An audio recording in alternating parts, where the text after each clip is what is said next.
Very good evening, grade 11 and 12 ISC students. Today I, Tarun sir, is going to give you a brief of the poem The Gift of India, written by Sarojini Naidu. Actually, this poem revolves around the First World War that took place in the year 1915. And yes, India was known as British India. It was under the control of Britishers. Lakhs of soldiers, that is Indian soldiers, were sent on foreign lands, on Persian lands, to France. And yes, they laid off their lives for Britishers. No, not for Britishers, but they had this hope that one day India would get freedom and independence. So this poem is actually a tribute to those martyrs who had given away their lives without giving a second thought. Why? Because they were serving the Britishers. Who would serve the Britishers by heart? No one. They were forcefully made to enter into the army. And this is what advantage the Britishers used to take of those Indian soldiers. So in this poem, Sarojini Naidu has highlighted motherland, that is India. Yes, there is a lot of personification in the poem. She, in the beginning, is questioning the foreigners that what have we not given to you?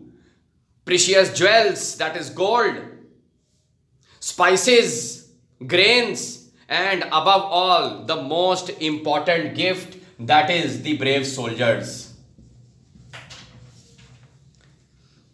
She also questions that whether these foreigners, whether these Britishers can ever measure the grief or sorrow, how brutally our soldiers were killed, but they will always remain immortal in the memories of the Indians.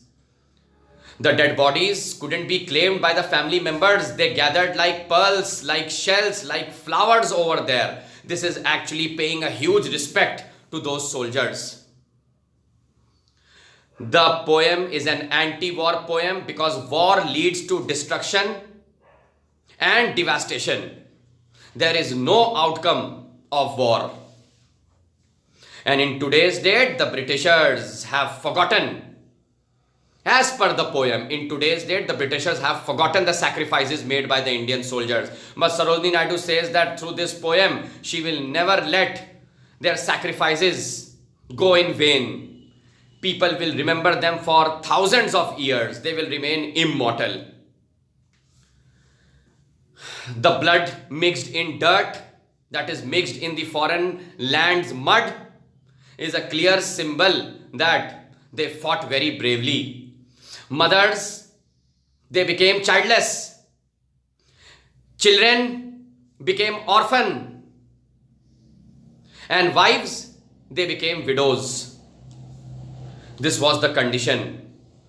So, my dear students, there are a hell lot of figures of speech also in this poem, like for example, personification, alliteration, simile, etc. For complete notes and my offline classes, you can contact Tarun sir at 9839305466. Thank you so much for watching my channel in the name of English by Tarun sir. God bless you all.